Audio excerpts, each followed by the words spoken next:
Here, guys and gals, BL Blankenship here, mildly aggravated. So I had spent a little while going ahead and working on doing some iShookComics.net thing. That's our new comics news and entertainment thing. So I was writing this article. It was taking a big, long time, man. I've been getting views right and left. They keep building, growing. People are excited, enthused about all this stuff that I'm writing and everything. So I wrote and I wrote and I wrote and I wrote and I wrote, right?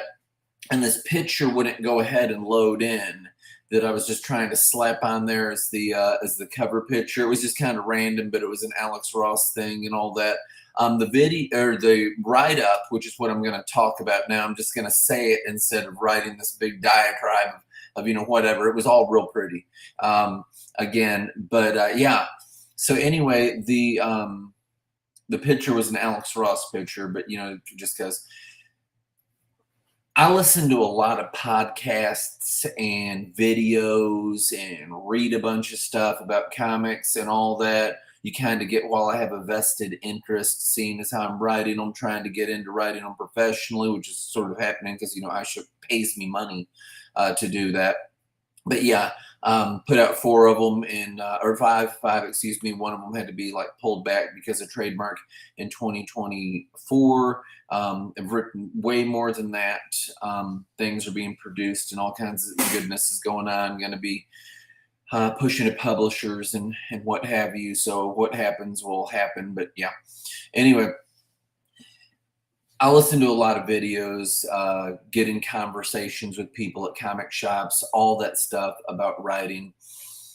So there's a great many things that collectively have nothing to do with each other, but somehow come together and had me have this thoughts for this. So I was watching a video about one of the bigger deals in indie comics just by virtue of how much money they make. Their logistics are good, their marketing is good, all that kind of thing. They do a lot of things that are nicer moves, and that group is called the Rippaverse. Okay.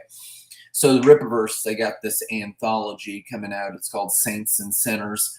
Now, I'll tell you that before I was writing comics, I was writing literature, prose stuff, novels, novelettes, short stories, all that.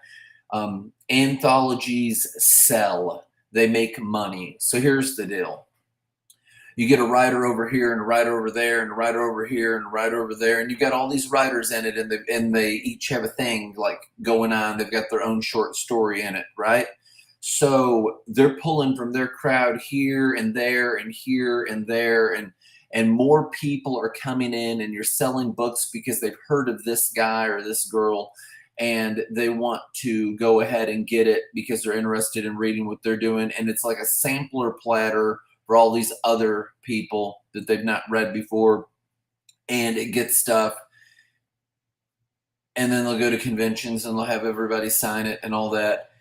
And comics is provably the same exact way, just like a music festival or what have you that I would be over, because Lord knows that I've ran enough music stages. I've got a big background in the whole music scene and playing drums and organizing and emceeing and singing and all. Even though I'm just kind of meh as a singer, I'm fine, but I'm not a good singer. My wife is spectacular. Anyway.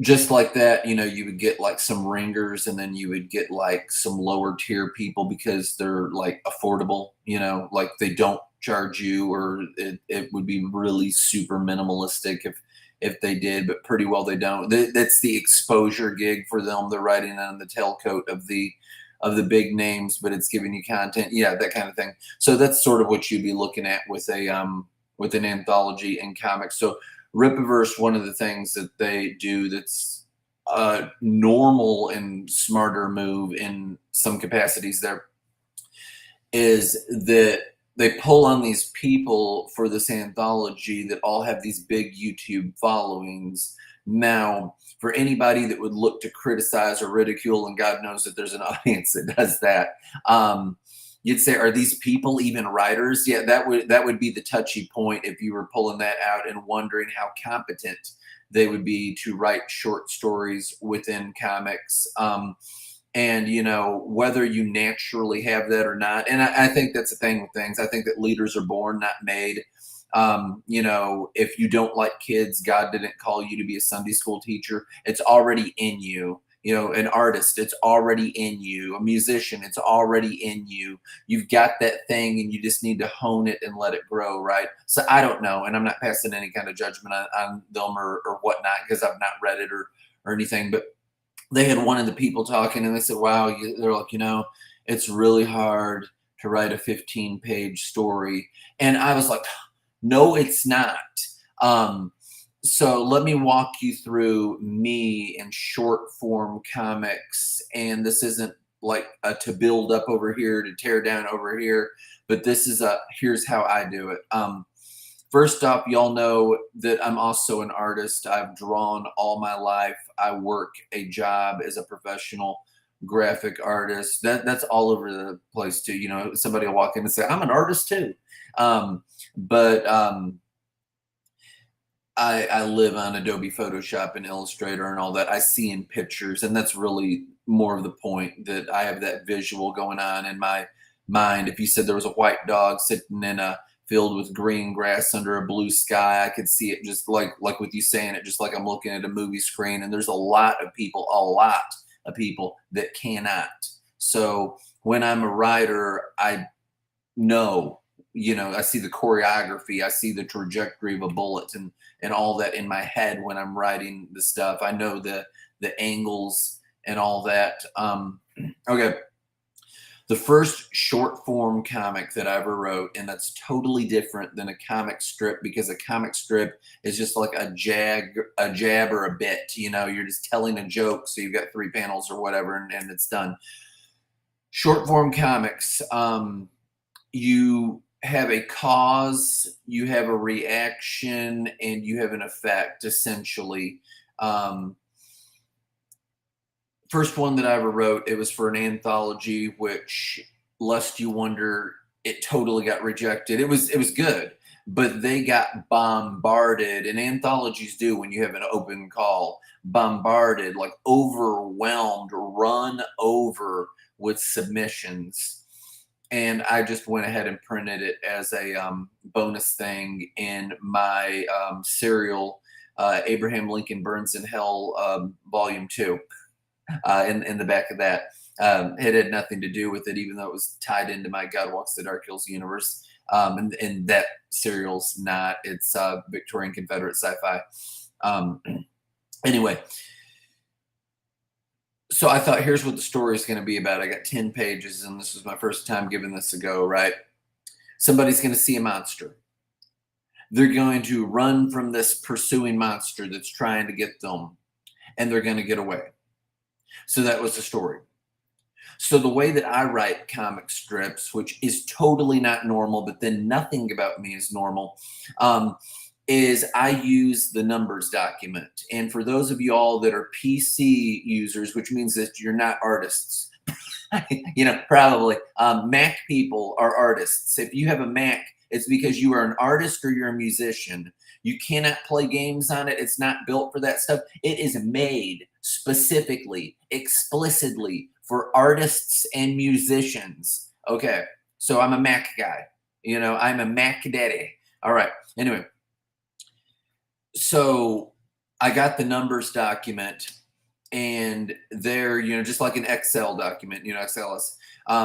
There vertically, I'd have page 1, page 2, page 3, page 4, yada, yada, on to 10. And then in the next column, I would write, and by the way, this is on my Behance page. You can read like the first 5 pages and see them. A BL Blankenship again. I would write, this is what happens on this page, and I would go down, and this is what happens on this page, and down, and so on and so forth, until I know the general gist of what happens on the pages. And I even left it on that script.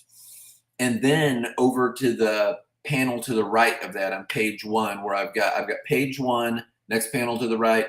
Here's what happens on this page. Then over in the next one, it's panel 1. and I'd have this, panel one, I'd have what the dialogue was and any kind of notes that there needed to be. And I would color code the notes as red, somebody's fishing with a fishing pole, or whatever. Whereas dialogue would be like in black and it would be Bobby, colon, whatever they say.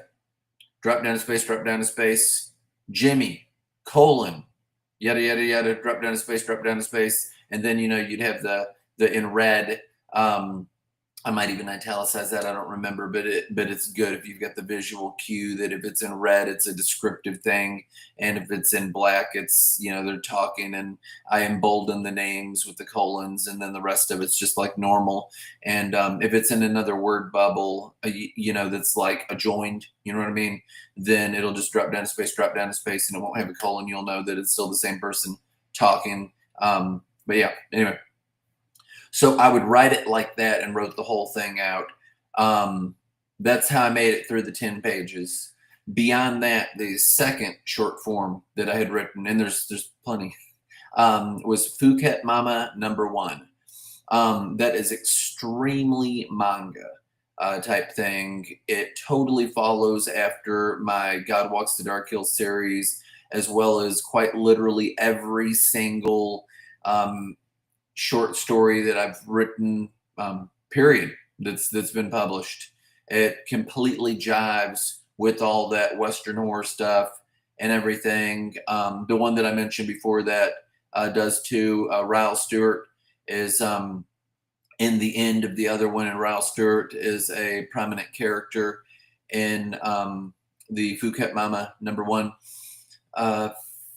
He gets called the Unjust Stewart in the first book. He comes back. He kind of becomes a Van Helsing type character. He's a scoundrel, and anyway, at the end, after all of this is said and done and over, and so the American Civil War, War of Northern Aggression, whatever you want to call it, because if you aren't brain damaged, that a civil war isn't what the American Civil War was, because that would infer that the South was trying to take over the capital and take over the country instead of trying to break away from them, exactly like the United States, the colonies, did in the Revolutionary War. So it was a mirror of that. And then you also say, well, the whole thing started because the South fired on Fort Sumter, which Lincoln went ahead and did as a tactic to try and provoke them into it so he can have a war, so you wouldn't have a competitive country, because it was all about money and everything, like most wars are. Yes, absolutely. But,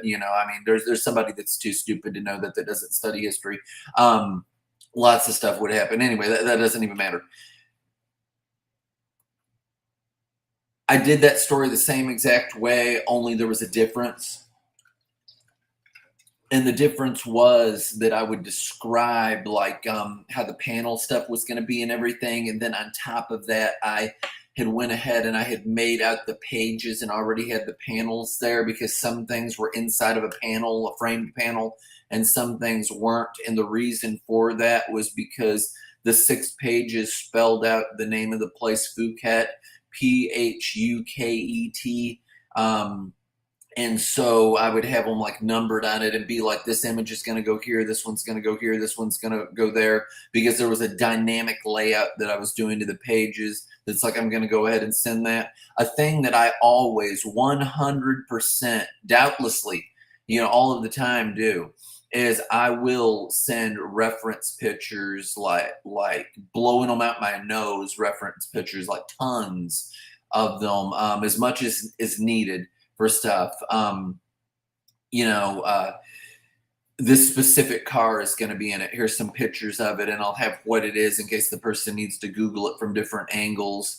Make this dude look kind of like this actor or this actress or this photo of this person that I know that I stole off of their Facebook page or whatever. This is the gun that this person has. This is the suit that this person, or jacket or whatever, from a JCPenney catalog from whatever year, or whatever, wherever I get it online, is is wearing in this scene, anything like that that matters. And if I don't say, that tends to mean that the artist has liberty because I'm not chilling, as long as it's in the ballpark because I'm not an idiot, then we're good. People that make things hard on artists need to be charged exponentially more money. There's a reason why artists like to work with me, because I'm easy. I'm not, I need it now, I need it now, I need it now. Do you know what that means? That means it should be more expensive, or I'm picky. Anytime somebody says they're picky that wants art, you just need to bust them right in the mouth. Not really, just walk away, right? It means that they're going to put you through a special kind of hell, that even though you send so many things that are so perfect that a fool would want that, they're not going to go with it because they're an idiot. If you're that picky, do it yourself. That's poor leadership. That's somebody that has poor communication skills, that they don't know what they want. And it's always something stupid. I had a band that said, hey, can you do me a favor? Are there any artists out here who have ever had somebody ask you to do them a favor? Can I get a witness? Do you know what I'm talking about? Yeah, it's a pain in the butt. So I had a guy and he's like, hey, I got this restaurant. I want this to be Nashville style. You know, that's what he said, Nashville style. You know how vague that is? That's like saying orange or blue or whatever, you know. Hey, can I have a blue shirt? But to anybody that's an artist there, you know, idiot, the correct answer is more like royal blue or navy blue or Columbia blue. But then the more correct answer is Pantone, what, 286C royal. You know, you don't have to say royal because it is what it is. Or 300C, that means coded, by the way. If you're ever sending something to a screen printer and you ever do a U, an uncoded thing, you don't know what you're doing. It's never uncoded. Coded is always the way that it's done. It's always those Pantones, the coded ones, not the uncoded ones. Take that as an educational thing. You may not know that if you don't work in screen print, but if you're talking about Pantones and screen print, it's always coded, and you know, whatever. But yeah, it's never hex colors or anything. We're talking like, you know, printing magazines or whatnot. If you're getting into all those types of things, when it's screen print, when it's ink, it's Pantones. A Tennessee orange is 151C. You know, there is no variance, so you can't just say orange. You know, and Tennessee orange used to be a different color of orange, by the way. It might have been what, 072 or something weird like that. I don't remember. But yeah, that's what there is. I find that in long form, that it's the same way too. Also, let me just mention that I will have a short form comic, 6 to 4 pages, in the flip side of Hellfire 1 through 5, as well as the annual. But the annual will probably be a reprint of Phuket Mama #1, and there's a reason for that, but that's neither here nor there right now. But the other ones will have 6-page comic stories, and then one of them is a 4-page comic story on the flip side. They're flip books. It strikes me as bizarre that I have to explain what that is, because it is a thing that they like. It's normal to me. And DC recently had one out before this whole Absolute Universe thing. But you have a book and you flip it over like the other way, right? And you know, and there's a book on the other side of the book. So on the upside down back of the book, it's another comic, you know, long, short, whatever. They're normally both like 20 pages or whatever. But so you've got all of that going on. That's what a flip book is. Yeah, so within other stories, I did the same thing too. I charted out page 1 is this, page 2 is this happens, page 3 that happens, page 4 that happens. That way I know I've got a solid story.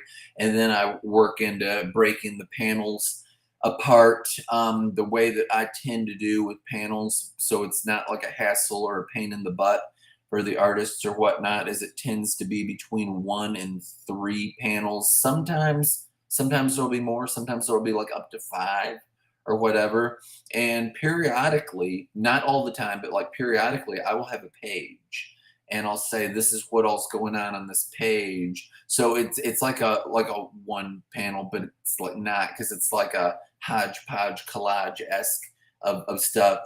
If you know what I mean, that just works, and it's going to have a bunch of narrative tabs here and there. and yonder. So it's showing like what somebody's seeing and all these memories and all that kind of stuff. And so you've got this over here and this over here. And I just describe this is what's going on.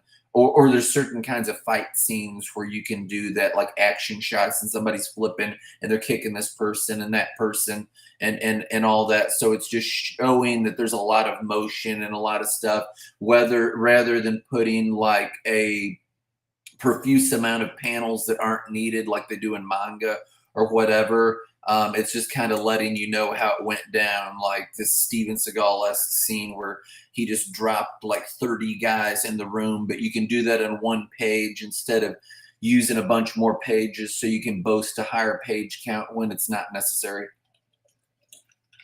Yeah, it's I listened to a thing by Perch, and it was cool. And he was talking about how comics used to be written and how comics are now, and how people, some prefer one and some prefer the other, right? Um, but you know, back in like the 70s or whatever, you'd have like a 20-page comic, even there's like 17-page comic at whatever point, but they would take longer to read. And now you've got stuff that the price has escalated dramatically more, and they'll do it in a way that they don't have as much content and like context and like story in there, and you just like burn right through it like that, and they don't take as long to read because you know they're leaning more on art than words. And I'm not talking about like cramming so many words in a panel that it, you know, it's like what is it, Michael Brian Bendis, is that his name, that you know gets made fun of all the time. It's like you can't even hardly see anything but the words, that it's like a forest of words.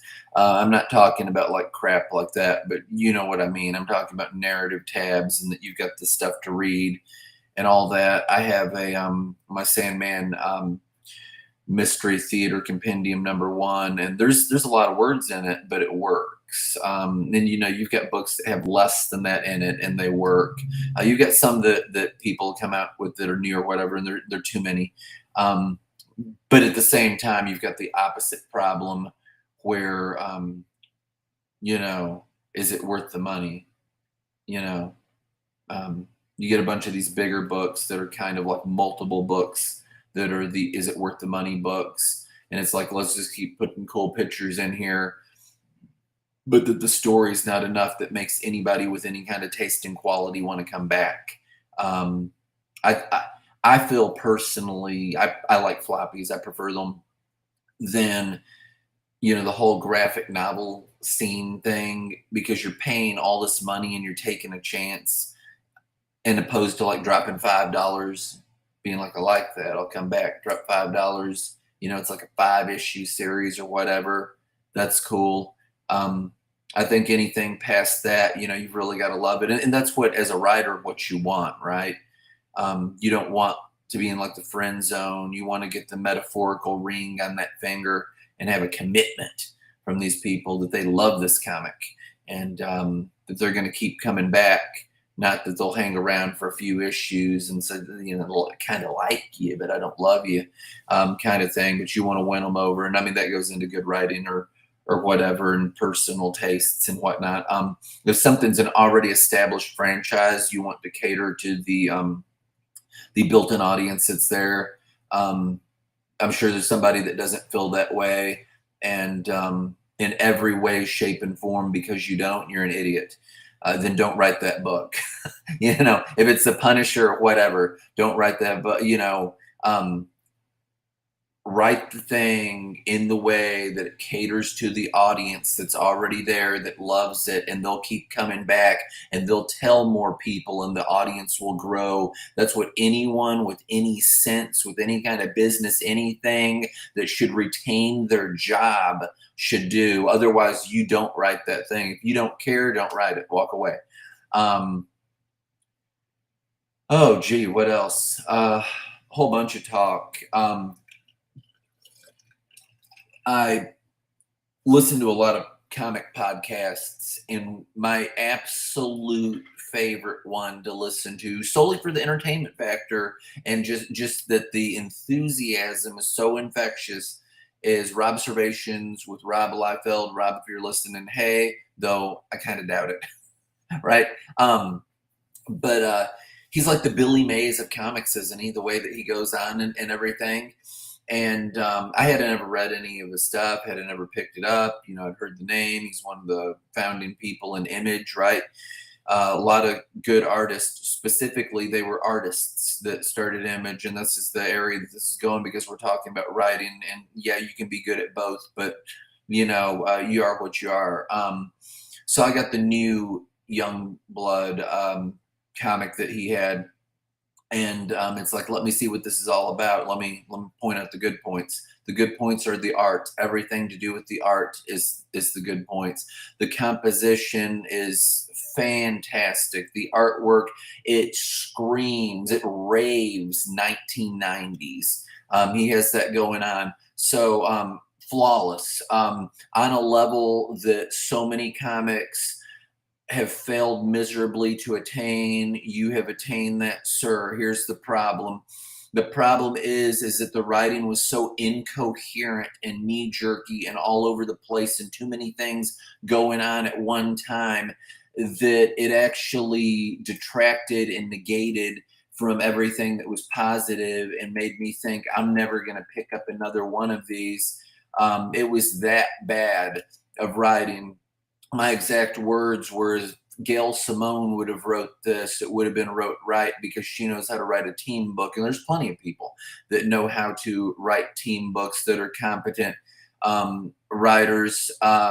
There could be a big conversation with that because he's had writers that he's not did the best necessarily. And I don't know their deal or anything about that or whatever was going on with that. I just know that back in the day, it's the talk that somebody would write him a script and it was just like, screw it, I'm going to draw what I want to, and you just write the script around that. And that can work or also can't work. So his writing is so not with it that as somebody that actually has a taste for quality, and I do, I can't bear it. I know that there's people that have no taste for quality, and you know that because you look at their taste and stuff and think that it sucks so bad that that's the only explanation. That it's like you'll have this amazing restaurant, like think this grand steakhouse, that it's glorious. And I'm not saying like super expensive black tie. I'm saying like a good restaurant. Just picture it's like a Longhorn Steakhouse that's kind of like in the middle there, right? And there's stuff so good that you don't put steak sauce on their steak because if a steak's made right, you don't need to. But say there's a Longhorn Steakhouse, right? But in that community, everybody is a mouth-breathing idiot that would rather go to McDonald's and get something that's cheap, that you could like sit out in the open, that the flies won't even eat because there's something molecularly like wrong with it, right? It won't even rot. That it's a systemic problem, right? And that people will keep going to McDonald's, going to McDonald's, going to McDonald's. This isn't about me bashing McDonald's. This is about me that you'll settle for that instead of getting something good. I mean, in like the whole church scene and all that, there's people who say, well, we had a good church service last night. There's some people that wouldn't know a good church service if it bit them on the nose. There's some people that don't go for quality. They go to the same place that they've always been to or whatever, because Joe Blow goes there or whatnot. If you had a Bible trivia thing with them, it would be gravely disappointing. They've allegedly lived for the Lord for this many years, but they've never grown and they're still on the milk of the word. They're derelict in their faith. There's something wrong with that. And there's, it's all over the place. And, if you, like cheap, easy, meh stuff, whatever. But it's not the best thing and it's not the way to go. And it's not going to make something extraordinary or whatever. It's just, nah, because people are going to walk away and you'll have some diehards. whatever. But yeah, I just wanted to get on here and just say, that's what I go through when I write comics, and hopefully this is helpful to somebody. I think that there's a lot of artists that sell themselves very short because they don't like hook up with good writers. There's people that accuse that of artists that actually can write too. So that's not always the case. There's a particular writer that says a certain individual is afraid of writers and all that, and I don't think that's the case, because I think that artists can write. But it is what it is. Look at your sales. It doesn't hurt to write some stuff and to get in and write with others, and you know, see what people think. I'm not a bad editor, but I have issues if I'm editing my own stuff, because even if I write something incorrectly, I will see it like it's written correctly, because it's mine and I know it and I have it in my head. But if you like said, "Hey man, I want you to like proof my thing and look at it," I'd be like, that's a problem, and that's a problem, and that's a problem. If there were problems, I don't just, if something's like 98% fine, I'm not just going to like nitpick it or whatever.